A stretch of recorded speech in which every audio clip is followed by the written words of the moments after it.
On today's show, we take a look at Brandon Miller, the 6'9" shooting wing out of Alabama. What are his strengths and weaknesses? What is his potential fit on this Houston Rockets team? Is he the shooter that this Houston Rockets team desperately needs? How would he play alongside guys like Jalen Green, Jabari Smith Jr., Alperen, Sengun? All of that and more coming up right here at Locked On Rockets.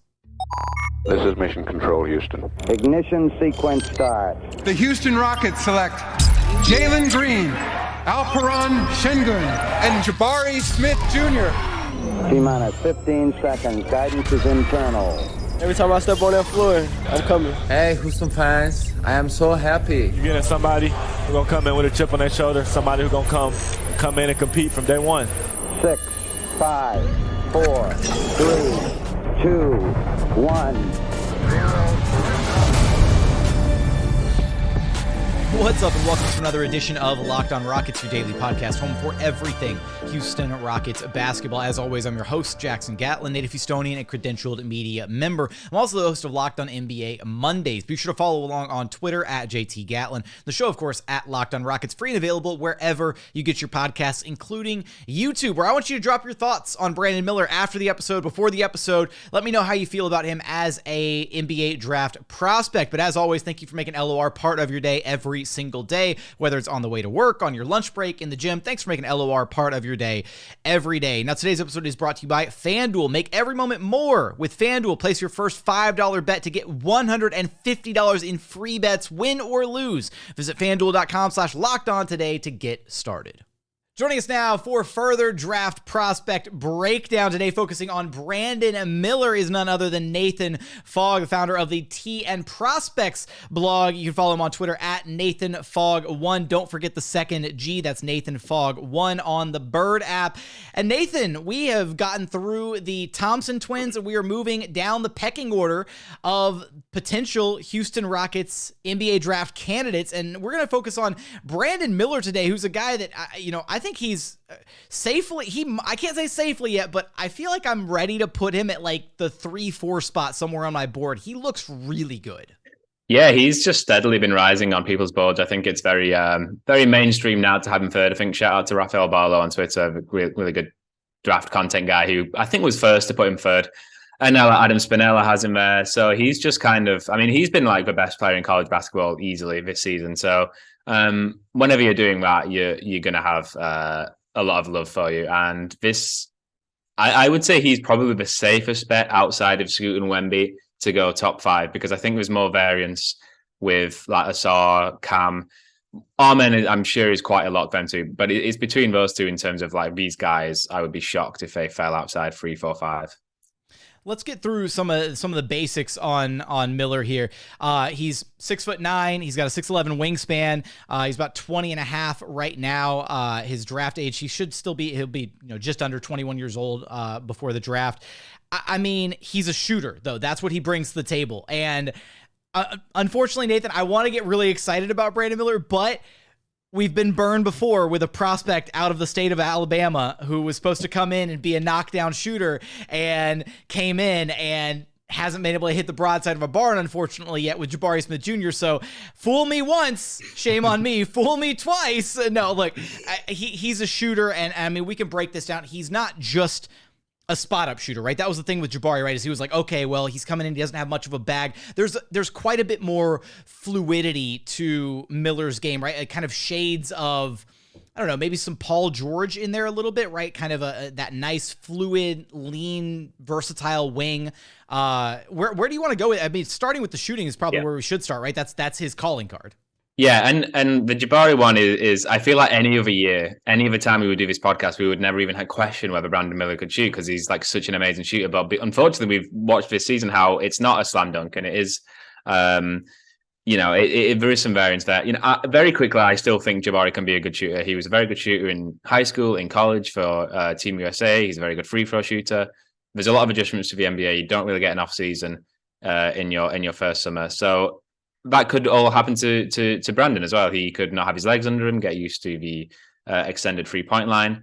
He is a fantastic shooter. He's a better shooting prospect than Jabari was. I think Jabari had maybe more of the edge in terms of the height of his shot, his arc. Getting the shot over defenders is always a big plus to him. And Brandon has a very low release. It's a very release of a player who's grown up watching Steph Curry. It's low and it's very quick and it's kind of like a flicky release, which is good for getting it off under pressure, but means he might have to heighten it up a little bit as he gets into the league and progresses. He shoots a lot of frees. Like he has more volume than Jabari. He has way more versatile than Jabari. Coming off screens, off movement. Jabari, as you mentioned, really was more of just a spot-up shooter. So that all bodes well for him. And his shooting is it's unbelievably good. I mean, for the first it wasn't a insignificant amount of games. It was like 10, 15 games of a season. He was shooting, I think, 77% on unguarded catch and shoot threes, which was just bonkers. Like it's slowing down now, obviously, but watching him when he's on a heater, it's so unlike Jabari, I think. And I'm not trying to downplay him the benefit of hindsight. Jabari was a fantastic three-point shooting prospect, but watching Brandon shoot is kind of like basketball nirvana to me. It's when you go from watching Jae'Sean Tate and like KJ Martin on a 3-point line for Houston, Alperen Sengun kind of like doing whatever the hell he does at the perimeter, and then seeing Brandon Miller with all this pressure on him. I mean, he can go because he's like Alabama's best player. He can be guarded for 17 minutes, face guarded out of the game in some respects, and then suddenly he'll just spring free because he's put so much pressure on the defense. You can't stop him from getting a shot up for 40 minutes of the game, sorry. And then suddenly, like, he's instantly red hot. Like he just doesn't cool off at all. So that 3-point shooting is just such a weapon that Houston badly needs. I'm so, again, when I watch Brandon Miller play now, I've gotten to this point where I was almost to the point of like, okay, if the pick doesn't land 1 or 2, like I'm more inclined to maybe trade it. But if Brandon, again, feels like such a big if. It feels like shouldn't be a big if to say if the shooting translates with a prospect that can shoot as good as Brandon Miller does. But it is so enticing, right, to see the level at which he can create for himself a little bit, right? He can get open either by just, shaking his defenders, shaking loose, and then a quick catch and shoot. He's shown the ability to put the ball on the floor a little bit and create a shot that way. It's not like Jabari at all, where again there wasn't a whole lot of like the self-creation there. There's quite a bit more fluidity, I think, with Miller's game. And that's where you see some of like the shades of, again, like a Paul George, right? Like a nice 6'8", 6'9" wing who can reliably create his own shot, but at the same time can also, create for others a little bit just based on the sheer gravity that he has of the threat of himself to score the basketball. Yeah, I mean, if Houston just gets kind of better next year as the young players progress, and you can just imagine him as a third option behind a Jalen Green, Sengun 2-man game. Like him running handoff with Alperen Sengun would be amazing. He leverages his gravity really well. That's not something Jabari could ever do in terms of cutting and backdoor cuts and coming up off screens. After he started kind of exploded midway through the season, obviously teams were putting the best defender on him, game planning for him. And he was able to kind of leverage that in ways that really indicates kind of next level scoring. They started running this action where he would come up from under the basket and run up the paint. It's kind of like a zipper cut, and then take a handoff and then go back down the paint and just kind of use that. The defender's going over the screen every single time because if you go under, it's an instant 3-point shot. And he would use that to just turn the corner and go downhill. Downhill scoring is something that was really a knock on him earlier in the season. I mean, he was shooting low 30s, I think, for the first 7 or 8 games, which was why the Jabari Smith comp came up, because Jabari struggled from inside the arc and finishing at the rim. Brandon has completely flipped that narrative on its head and has shown major improvements throughout the season. Over the last sort of 20 games now, he's shooting 63% from inside the arc. So that's kind of really impressive early season improvement where he just answered the biggest distraction about himself. And now you see him, like, he had this move in transition where he, against Mississippi State a couple of weeks ago, where he has the ball, brings it up, gets half-court pressure, so he uses quite a tight handle to get around his man. Then he goes right into the paint, decelerates, seeks contact, pushes his arm into the defender, sends him backwards, uses the momentum of the defender to get space, hop steps, arm extended, finishes. Then in the same game, he was running a pick and roll. They're icing, so he's going left because he's on the left wing. He just, behind the back crossover, goes left, stops, hesitates because the rotating big man is at the paint, and just kind of does like a little push shot with his offhand. Great balance, great finishing, great touch. So these are the kind of putting the ball on the floor and getting to the rim and all that craft that Jabari never had in college and still doesn't in the NBA, which is why I think Brandon is the superior prospect and could do a lot in our offense. Would you feel safe now, especially with kind of the recent developments? Do you feel safe labeling him as a 3-level scorer or not quite just yet? Yeah. that was the least confident. Yeah, I think like he's improving game by game. I think you're still going to want him to just be a movement shooter and running around off handoff and things. I don't think whether he ever gets to that kind of ball in the hand self creation, the way that Jimmy Butler, Paul George, Kawhi can do. These wings that we've looked at over the last 10 years, who are the great wings of the NBA. A lot of them are just testament to really good development. You know, Kawhi Leonard went 14th and he was not considered this great sort of prospect. He's one of the great development stories of all time in the NBA. Paul George, 10th, developed a lot. Jimmy Butler was, 30th, developed a lot. So other than like Tatum and Brown, even Jalen Brown was high, but he had to develop a lot. A lot of these wings, they don't come in like a Jalen Green or, a scoring guard where you kind of know exactly what they are from the start. They develop over time. So is Houston prepared to do that? Is Houston equipped to do that? I think they can be with a new coach, with Alperen Sengun and Jalen Green taking a leap next year. I think Brandon Miller could actually fit in fantastically well. And if you add James Harden to that, now Brandon Miller looks like a sensational pick for Houston. There are other ways where it could not work so well, and we'll see what happens next year. Yeah, absolutely. I mean, I'm talking myself more into Brandon Miller being, the pick or kind of extending, like, okay, if the pick falls to 3, like, okay, I'll talk myself into Brandon Miller. Let's change gears here. Let's flip to the defensive side of the basketball, as well as we'll take a look at some of the concerns with Brandon Miller as a prospect. We're gonna get there, but first, today's episode is brought to you by Nissan. Nissan's most electric player of the week is brought to you by the all-new, all-electric 2023 Nissan Ariya. And this week's most electric player has to be none other than KJ Martin. Look, we're going to ignore the 4-point outing against OKC because frankly, most of the Rockets struggled against OKC. But over this last week or so, over the last 5 games, KJ Martin's averaging close to 14 points a night on 57% shooting. And he does that because he stays in his lane, and he does what he does incredibly well, right? He is an electric player, right? When you see KJ Martin get out in transition, whether it's off of a forced turnover or if the Rockets are just running and gunning even after a made basket, you know something special is going to happen. He has these stunningly powerful dunks where he just soars through the air and yams it, whether it's posters over the top of defenders or wide open breakaway transition slams or lobs over the top of the defense in the half court setting where Alperen Sengun is the primary ball handler on a screen and just throws it over the top, and KJ just goes up and gets it and puts it away.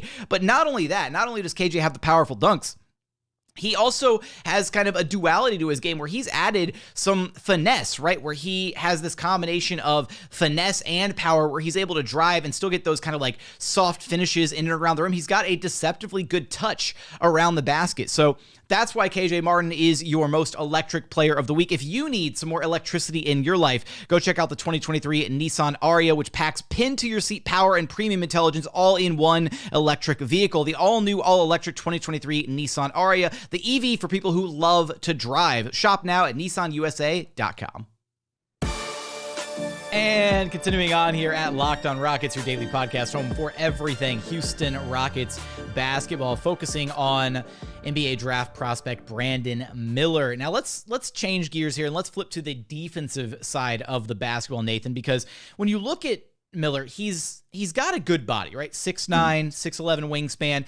I mean, he's sort of like that tweener build kind of frame where I feel like you could imagine him adding some more size and maybe being more of a true true 3-4. Right now, I feel like he's basically a small forward. Like, he's a wing. He's going to guard on the perimeter. He's not going to guard on the interior, whatever. That's kind of what I'm projecting him to be at the NBA level. Yeah, I think so. He's got quite high hips. He's quite fluid. I think he moves well. I love him defensively with Jabari Smith on the wings. I think that's an amazing duo defensively. I'm really high on Brandon's defense. I know whenever I hear people talk about him, they always say like, "Oh, he's a good defender. He's a solid defender, and he gives you all the offense." I feel like I'm going crazy. I feel like he's actually a very good defender, and I don't know why people underrate him in that area. I think he's really good. I've never seen him be on the perimeter once. Like, he's so composed, and he is older. He's his first year in college. He's a rookie, but he is older. And he plays older. Like, he's smart. He's anticipates well. He's got long arms. He's tall. He's fairly strong. He's a little bit thin, but fairly strong. I know I haven't watched Miller as much as you have. Does Alabama use him as, like, not an ace defender, but is he tasked with the best player on the opposing team usually, or how do they deploy him defensively? They started off kind of hiding him weak side corner. I mean, I think the big thing. The worst thing about him defensively is he gets backdoor cut on, like, all the time, more so than most prospects. And I don't see him as this great kind of weak side rim protector rotating over. So they've been more comfortable just putting him on the perimeter. And he's someone who his best offensive games are also his best defensive games. Like, he really brings it on both ends and kind of feeds off the energy. And he's not kind of, okay, best player, you're taking that assignment from minute 1 to minute 40 kind of thing. But he can absolutely switch onto there, and he can guards. And I think he's just so composed, and he's got good footwork. He moves well. I don't think in the NBA he's going to be like this elite stopper or anything, but I definitely think he'll be able to hang. And I think if you put him with Jabari Smith, that length, like 6'9", and I don't know what Jabari is, 6'10", 6'11", at your 3 and your 4. But I mean, that's exactly what you need around Alperen Sengun, right? And if Jalen can up his defense finally with his height, it can maybe KPJ with his height. But you'll start to see the vision. I think Brandon can handle plenty of perimeter sort of matchups. And what I really love about Brandon is he's such a good rebounder too. Like, he's an elite rebounder. And that'll be such a sort of hack for Houston to good offense and better defense, because they'll have Jabari and Brandon on the wings, who are just going to get. But I mean, Houston has like a terrible offense and a terrible defense this year, but I don't think people appreciate like just how historically bad it would be if it wasn't for our rebounding. It's the only thing that even keeps us resembling an AAU team, never mind like a primary school team. Oh my! Oh, Jackson is too soon. I know, right? I can't. I knew I was gonna have to sneak in an Eric Gordon audio drop at some point here. We were gonna get very sad about it. Yeah, the rebounding is going to be huge if they have him and Jabari on the wings, especially for Sengun, who's a great offensive rebounder, a little bit weaker on the defensive end. So that is such a, like, look at Boston, the way they do it with Tatum and Brown. Like, it's a really, really just, it's not the reason you draft him, but it's a really cool cherry on top. Absolutely. No, he's getting over 8 rebounds a contest right now. So you pair that with the shooting, the versatility on the defensive side. I think he would be the exact type of person, right? In theory, right? You get Jalen, shooting a bit closer to, the averages we think he should be at from long distance. You add a Brandon Miller, you have Jabari, who theoretically is supposed to be a good shooter, and hopefully it comes around. I still have hopes and confidence that in the long term he'll get the shot thing figured out. It's just been a really, some rough sledding here in his rookie campaign. But you put all those pieces around an Alperen Sengun, and again, like you said earlier in segment 1, maybe you reintroduce a James Harden into the fold. That is a really potent offensive lineup. I do wonder, like, and maybe this is way too much of a concern, or shouldn't be a concern right now, I should say, is, right, just from a team building perspective, though, if you're committing, like, right, to Jalen, if you're committing to Jabari, if you're committing to Sengun, like, I feel like that 3 has to be like your defensive ace almost, that, like, the guy that you can trust with, like, all right, you're gonna go take the toughest defensive assignment every single night. And I feel like Miller in this hypothetical would kind of be shoehorned into that role. And I don't know, like, is he going to thrive in that role? Is he equipped? Be good, but not like he's not completely ready-made to be like your defensive guy, your defensive stopper in that starting lineup, if that makes sense. Maybe I think be a concern right now. Yeah, I think Jabari projects more into that role. Jabari's getting better at screen navigation already this season, which was kind of a weakness earlier on for him. He's getting better fighting through screens and staying connected. He still kind of gives up pull-ups too much, backs off a little bit too much, and doesn't really recover as strongly. But I do think Jabari has actually very good potential to be the main defensive kind of, you're guarding the best player every night sort of player. And having Brandon next to him would help a lot, because that's just help side. We help with guys who are 6'3". Our help defender is Eric. We play this shell concept. Watching Eric Gordon and Josh Christopher be your help defenders has been some of the most depressing stuff this season. Yeah. Now imagine it's Brandon Miller, who's 6'11" wingspan, then it becomes actually like a genuine, real concept that you can have a shell defense around Alperen and Sengun because all your players aren't 6'2". Yeah, for sure. I know you mentioned we tackled it a little bit there in segment one, talking about some of the struggles kind of at the rim and how that's actually been improving as of late for Miller. Are there any other weaknesses that really kind of are glaring or stand out in his game to you right now? I think just in terms of how can he create for himself as a number one option. I think if this was year one of Houston's rebuild, and do you think he's somebody that can project to be a number one option? Or do you think I think it would take a hell of a lot of 2-3? Yeah, I think it would take a hell of a lot of development. We've seen it happen, and he certainly has tools to do that, but it would take a lot. And so I feel much better about drafting him when we already have Jalen, who's a scoring engine, and Sengun and other players who can help. If he was like the only guy we had for some reason, if we had missed that Jalen Green pick because of a swap, and then we have this pick coming out the door next year, and we only had Jabari Smith and Trey Mann, whoever it was at 18, and you're hoping Brandon Miller is the guy, then suddenly that's not a very exciting prospect, or it's a lot more risky. But now, I feel just super comfortable with him being someone who could definitely average 15, 16, more, high teens in terms of points per game. But yeah, I think he has potential because he just improves a lot. I mean, he's added mid-season this kind of like pass over the shoulder for a pick and pop, which is quite a tough pass to make. A lot of players can't do it in terms of going downhill and just hitting it over your shoulder rather than having to turn back and pass. It might allow the defense to kind of recover. I don't think anything about him is kind of like super poor or underdeveloped for his position and his age. Like in college, there's so many guards who might not be good enough for the NBA, but are good college guards. So you just don't really see wings. Like, look, Cam Whitmore's not getting on ball sort of reps. You don't see wings get that sort of creation that maybe you do in the NBA. So I think he's perfectly on track to do it, but it would take a lot of development, to be a number one option. Coming up, we're going to dive into the projected draft range for Miller, as well as some of the upper end outcomes, worst case scenarios for him, the bustability, all that stuff. Plus, we got to get to the tankathon spin. We're going to get there in just one moment. But first, today's episode is brought to you by Built Bar.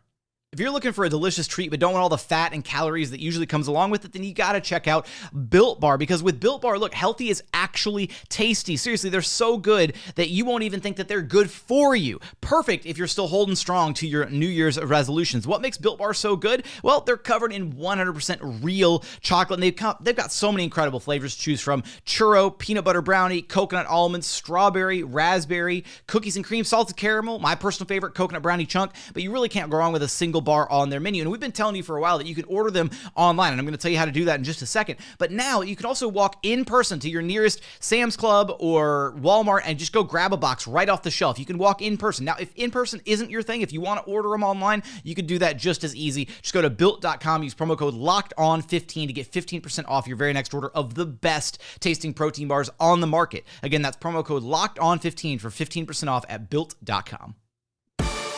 And final segment here at Locked On Rockets, your daily podcast home for everything Houston Rockets basketball. Now, Nathan, as we take a look here for a second at kind of this projected or potential draft range, I guess, for Miller, right, where the highest he could possibly go and the lowest that you might see him possibly slipping. Before we get there, would it be safe to say that Miller might actually be the most well-rounded prospect not named Scoot or Wemby at the top of this draft? Well, he is. Yeah, I would just say that is a fact. Yeah, just blanket. Okay. Yeah, because I'm like thinking through the other prospects, and I don't think there's not another guy that comes to mind that doesn't have like a draw. I obviously with the Thompson twins, there's the shooting concerns. I just I was working through the prospects at the top of my head, and I realized I think Miller's just the best, most all around prospect. Yeah, and that's maybe to be expected. He is older. I think maybe like Keontae George and Anthony Black, for what they are, you might feel more confident in terms of what they're strong at, rather than some of the variants in the Thompson twins or Cam Whitmore. I think Brandon, for that reason alone. So I think Houston gets number 1 or 2. We know who they're picking. If they land with Thompson, or meant either of the Thompson twins or Cam Whitmore, I suspect that because of the pressure on Stone, because of the pressure to make a move and improve next season, I think those picks would be in play to trade. I don't think he could go through next season and start 3 months with Amen Thompson shooting 17% from free, and everyone's like, what the hell did we just do? Brandon Miller, actually, though, is, the more I watch him, I do think could be someone who Stone feels confident in picking because he could actually help us, this season, which shouldn't be how you pick NBA players in the draft. Obviously, you want to project a 15-year NBA career, but when everyone knows we need to win more games next year, we can talk about the sunk cost fallacy of the pick.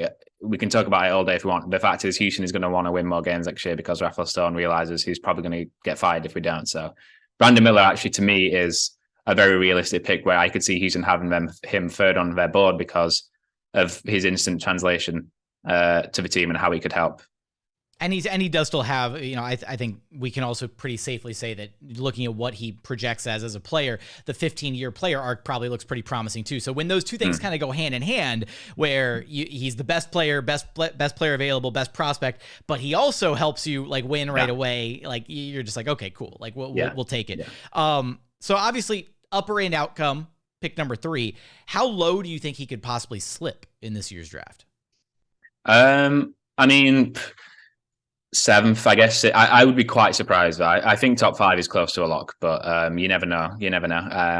I don't see anyone taking like Asar Thompson over him or Anthony Black or Keontae George. So I think it's between him and Armin and maybe Cam Whitmore. But that's a real kind of home run swing, I think, on Whitmore based on the tape this year. So I guess that's what, 5th or 6th?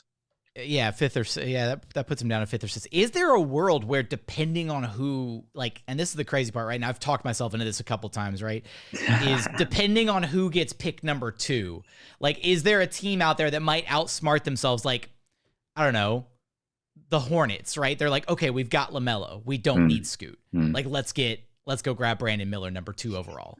That would be an insanely stupid move to do. I mean, I would say like, so. Hey, we've seen NBA teams do it before, right? We cannot write it off. It might happen, but yeah. And look, I mean, Brandon Miller is a fantastic prospect. So if in 10 years he turns out to be the second best player in the draft, it's not crazy. I mean, he's a year and a half older than Scoot, or maybe even 2 years. Like, Scoot is really young, so that's what gives him the edge. I mean, I was watching Brandon's game, especially after the Houston game, which you'll know Brandon's really struggled. He got to the line a lot, but didn't hit a single field goal attempt. And basically after that, just went on this incredible run.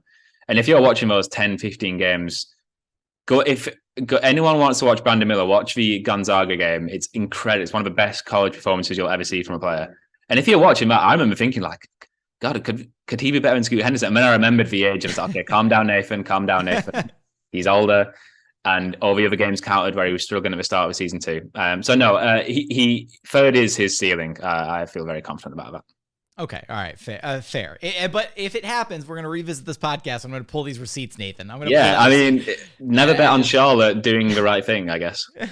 Right. Oh my goodness, that would be crazy. And then if Houston stays at number 3 and still picks up Scoot Henderson, then this is pure wish cast, and I can smell the copium, the hopium. I know this is just from 5,000 miles away. Straight copium happening right now. Okay, let's take a look at just we've kind of gone over his skills, his strengths, his weaknesses, how he potentially translates and fits in with this Houston Rockets team, a guy who could provide some immediate impact just as a starter, right? Throw him in the starting lineup. The shooting should translate, the defense should translate. He kind of fits a sort of a position of need for this Houston Rockets team, right? I don't know if anybody, sits here and firmly believes KJ Martin is the future starting small forward of this Rockets organization. We're very hyped about what he provides right now, and he's an awesome player, a fan favorite. We love him for what he does, but he can't shoot consistently, right? The high-flying dunk's cool, but he's a limited player, right? Yeah. This would be an upgrade at that position.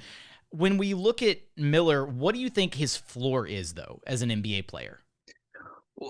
If you asked me a year ago, I would have said his floor is he's going to be a very good shooter, but Jabari has scared me, obviously. I still feel very confident. This entire podcast is just Jabari fear-driven agenda where we're just like, do we take Miller or is he another Jabari in waiting? Yeah, the big brain move is to take 18% three-point shooter Armin Thompson instead. He does have a high floor. He's 6'9". He's athletic enough.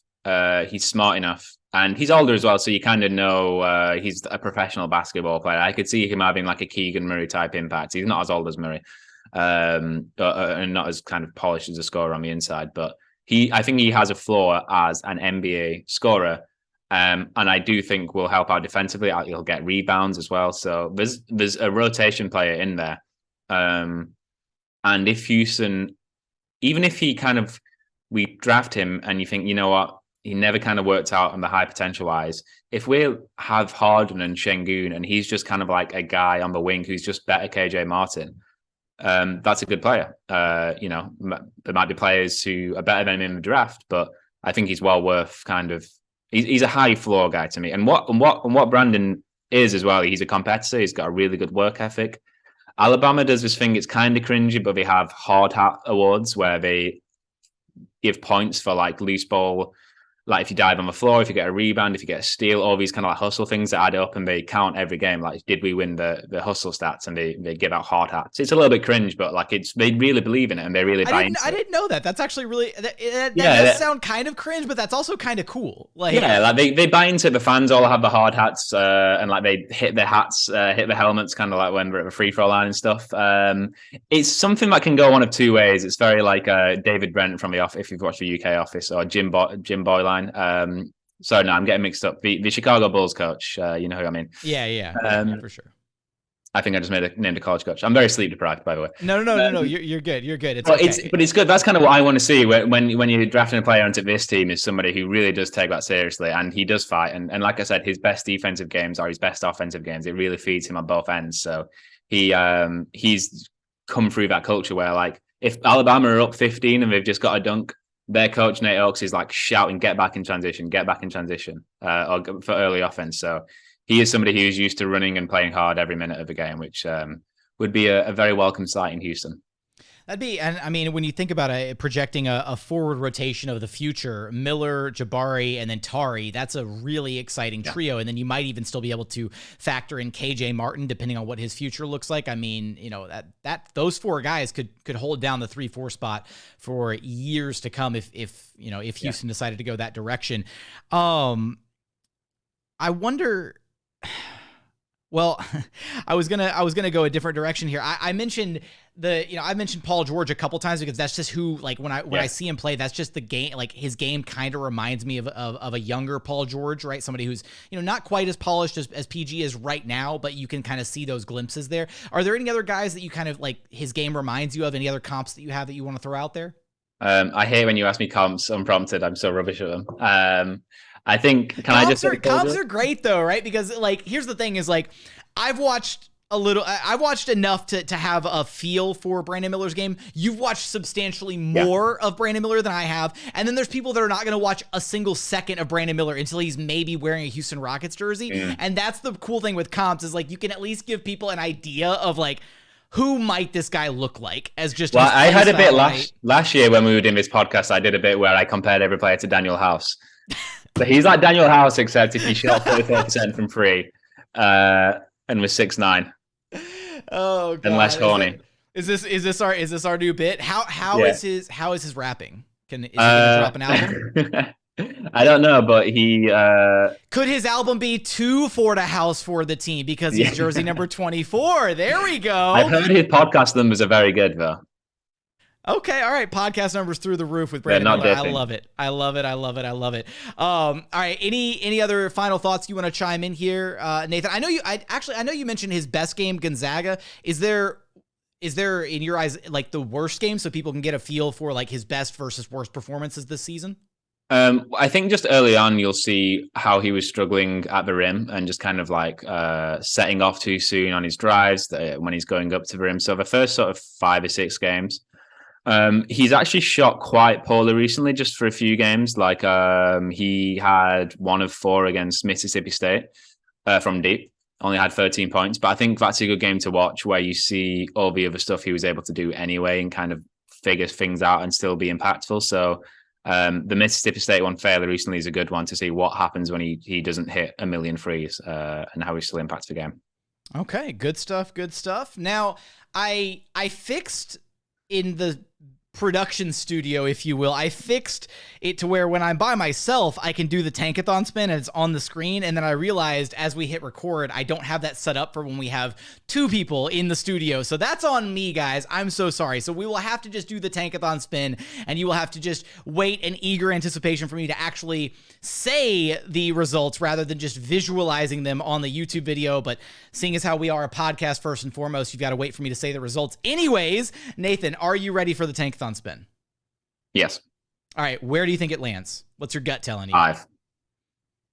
Negative Nancy over here. I'm going to say 2. I'm going to say 2, which is hilarious because it means that 5, maybe there's a slim chance at Brandon Miller after all this talk hyping him up. 2 means Scoot Henderson. So let's see where it lands. Maybe it'll land on the magical number 3 where you're just like, all right, Brandon Miller time.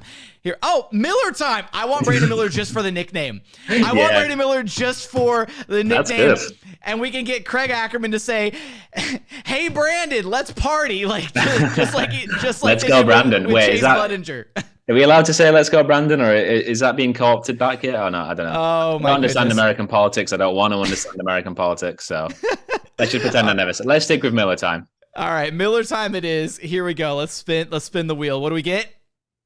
Oh, man. Negative Nancy wins out today. Yeah. It fell all the way to number 5. That is a very disappointing outcome. The Spurs get the number 1 pick. Detroit gets number 2. The Lakers jump up to the number 3 overall pick, which then conveys to the Pelicans. So maybe the Pelicans walk away with Brandon Miller to pair with Trey Murphy. And wow, that's just the rich get richer. Indiana gets the 4th pick, and the Rockets are all the way down straddled with the 5th overall pick. Man. What Some a show! trade calls going on with I that know, 5th right? pick. Yeah, just they're trying to cash in that pick at this point as we speak, somewhere in the future. Hopefully, this is not the timeline that we experience a couple months from now when the lottery happens in May. But Nathan, you know the drill. Let everybody know where to track you down at Nathan Fogg 1 on Twitter. And that's going to do it for another edition of Locked On Rockets. As always, thank you so much for checking out the show. If you haven't done so yet, please consider subscribing wherever you listen to your podcast. That's Apple, Spotify, Google, Odyssey app, free and available on all podcast platforms, including YouTube. Just go to YouTube, search Locked On Rockets. Be sure to like, comment, and subscribe. Let me know your thoughts on Brandon Miller after today's episode. Are you higher or lower on him? Do you think he could be the missing piece of this Houston Rockets rebuild? Let me know your thoughts in the comments section. But as always, thank you so much for watching. Thank you so much for listening. And we look forward to having you back right here at Locked On Rockets, your daily podcast home for everything Houston Rockets basketball.